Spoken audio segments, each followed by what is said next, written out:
Alright, you can watch the full documentary on Plus TV Africa's YouTube page. As we explore Ayo's case, we generally take a look at the welfare of the men in uniform. How well are they taken care of? Is our government doing enough for them? Joining us in the studio to discuss this is security expert who himself is an ex-military man, Dickson Osajie. Good to have you this morning. Thank you, Martha. Now, you've watched, I'm sure you've seen part of that documentary, which we did earlier on Ayo.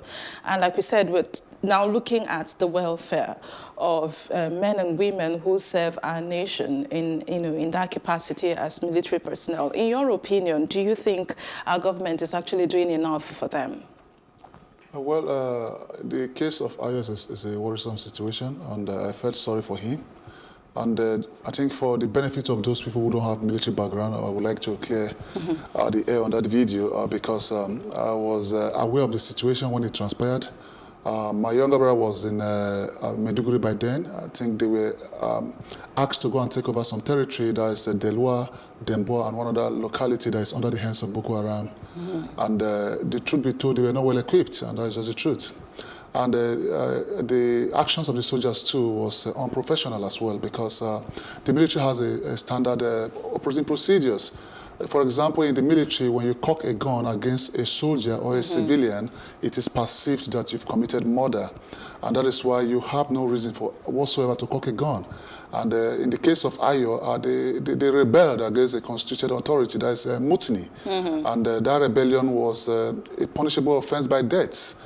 So what really went wrong was that Ayo asked a question, and the question instigated some older soldiers, and those soldiers decided to open fire on the air. Now, the truth is whether you fire at the commander or not, but the question there is that, did you cock your gun? Yes. If you cock your gun, did you fire?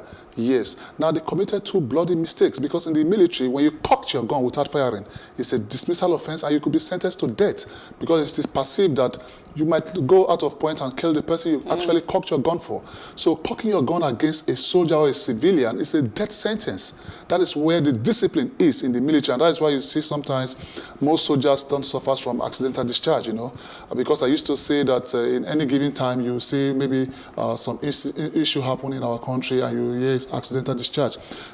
There's nothing like accidental discharge. Any discharge that is coming from a soldier or a police is intentional discharge. Accidental discharge is only permissible in the war front where your gun is ready. Now, intentional discharge is that you cock your gun, you on the trigger, you on the safety catch, and you press the trigger. You can't carry out three processes at the same time. You call it accidental discharge. It's an intentional discharge. So what they did to the commanding officer then, that is the brigade commander, was very wrong, was condemnable, because they shouldn't have even fired their gun on the air, because what if there was an accidental discharge and the general was killed in action? That would be seeing a different thing by now. I don't think he will even be alive, because the military would have, with immediate alacrity, take them to a firing squad. The military has no tolerance, has zero tolerance to indiscipline when it comes to cocking your gun. But do you think such laws should be reviewed, really? No, it can't be reviewed. If it's reviewed, then there will be a lot of indiscipline in the military, and a lot of soldiers will want to cock their gun at any given time against their superior. And because the military is a high standard organization, and one of the discipline you have, because the rifle is in your hands, and we classify the rifle as our first wife, you know, because that rifle can do and undo. When you take your rifle home, you're not expected to cock your gun at home. If you're on duty, you're not supposed to cock your gun when you're not giving order. And that's why we have the section commander, the platoon commander, we have the officer commanding this platoon, and you are supposed to expect an order before you cock your gun. Except in an enemy given location, then you can put your gun on ready. On ready in the sense that the gun is already cocked and anything could happen. Now, the punishment that was meted upon them, because one thing the military should also understand is that what went wrong, you know, if any incident transpired, for us to curtail such incident, never to transpire again, we need to ascertain what went wrong. What went wrong?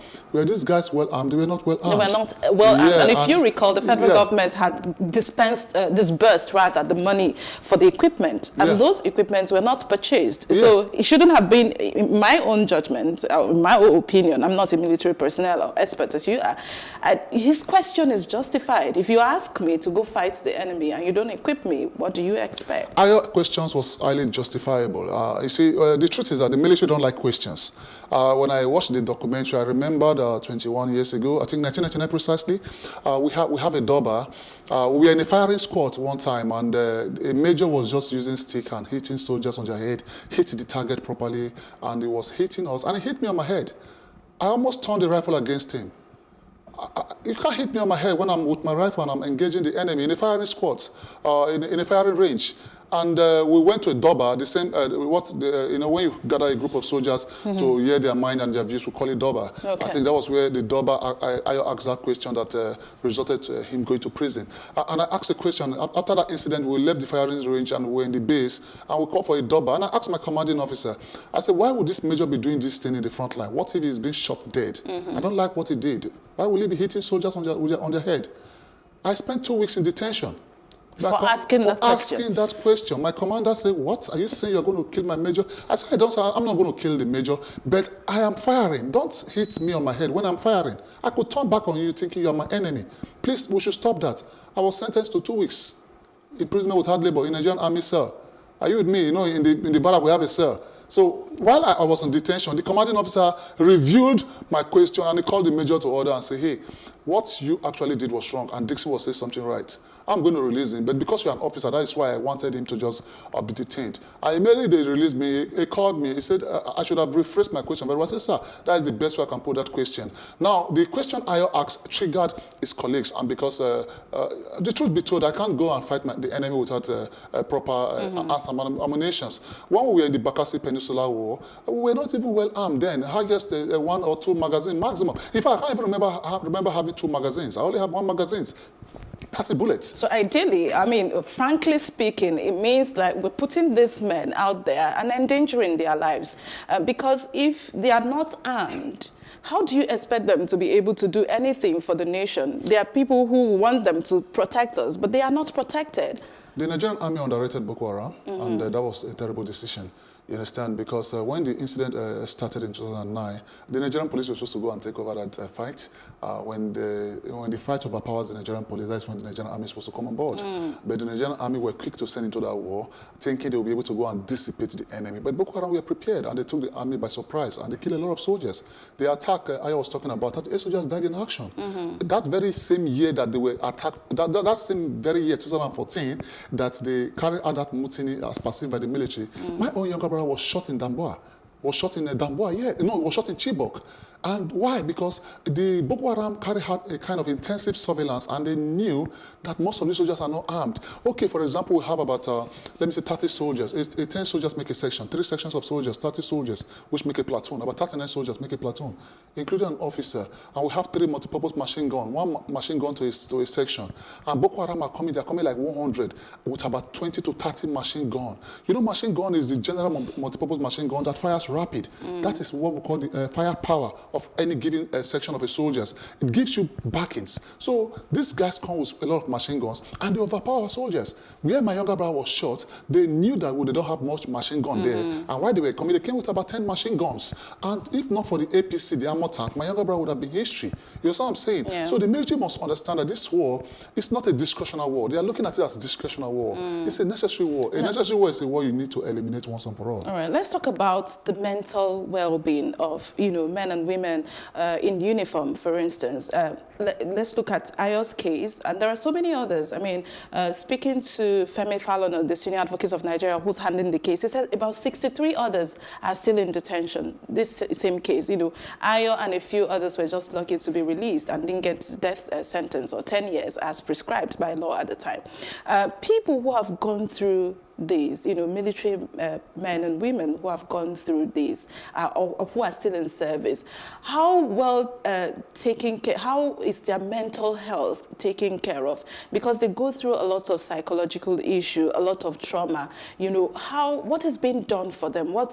Do we have provisions in the system, in the military system, that handles a such situation for them? Well, there are no provisions to that because the greatest factor in the war front is the mind, our military needs to look at the mind of every soldier. No matter the weapons you give the soldiers, no matter the arms and ammunition, no matter the motivations, if the mind is not prepared, the battle cannot be won. You understand? So if most of the soldiers going through psychological issues and emotional issues are not well taken care of, because when you go to the barrack, you see a lot of people amputated. You see a lot of soldiers, their arms are gone, free of charge. There is no compensation. Because I wrote a letter to the Chief of Army Staff and the Chief of Defense Staff last week concerning the promotions and the well-being of these soldiers. Because a soldier called me from Calabar. When I was in the military, I served in Calabar 245 Battalion, Armored Division. I was in the Armored Division. So a soldier called me and was just greeting me, and he said, "Dickson, how are you?" I said, "Fine." He said, "Please, can you push for us?" I said, "What happened?" He said, "I'm still a last corporal." I said, "Last corporal?" I said, "Yes." And this guy was my younger colleague. He met me in the barrack. He joined the Army in 1999. And somebody who joined the Army in 1999, 21 years in service, is still a last corporal. A last corporal is a V shape of a rank in the shoulder. You know, in the police start from constable to corporal. Right. While in the Army, they start from last corporal before corporal. Now, it had just only one stripe on his shoulder. Now, there was an officer that was in that barrack. I think the officer also met me on ground. He came as a lieutenant. The officer was transferred out of the barrack. 20 years later, the officer came as the commanding officer of this base. Why this soldier remains a lance corporal, which is to say that the military hierarchy, the rank and file of the military is abused. It's only the officers that enjoy the privilege of this soldiering, because our soldiers are suffering from promotion. They are suffering from emotional and psychological well-being, because you can't keep a man for the democracy is 21 years old. How many leaders have come and gone? There's somebody who is serving his country for the past 20 years without any crime, without any offenses, still remain at the same rank. That is not well to do. So what our military needs to do is to ensure that they put in strategies in place, because we are not taking accountability. That is why our military begins to behaving the way they are behaving. Some few years ago, when the United Kingdom troops went to Iraq to carry out an execution plan, and there was a mechanical error.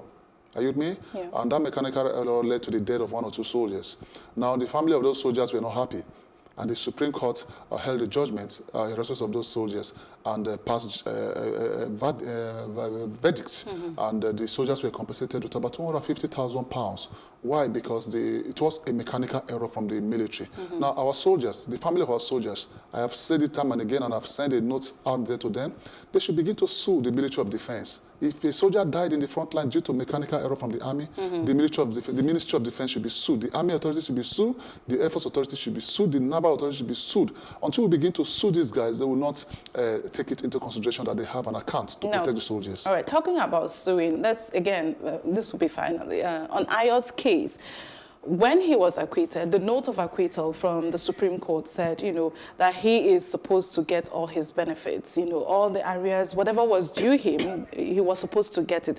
Up until today, as we speak, he's not gotten that. Are there chances that the military is going to respond and give him his benefits? Yeah, they will respond. The military is... How long is this supposed to take? The military is a disciplined organization. I won't take that from that. And they respect constitutional authority. If there's an order from Supreme Court, I assure you the military is going to respond, but bureaucratically, it might take some time, maybe 1 year, 2 years, 6 months, because it's going to pass through process. You know, they're really going to confirm from the base, is he truly a soldier? What went wrong? Was he dismissed? They will revisit the case and see what happened, and before you know, they will release it. They're going to pay him, and possibly they might rejab him back to service. I don't know what the judgment is from the Supreme Court. Is it to recall him back to service, or to compensate him and let him go? So whatever the case, the military will respond to that verdict. Thank you so very much, Osajie, for giving insights to this matter at that level.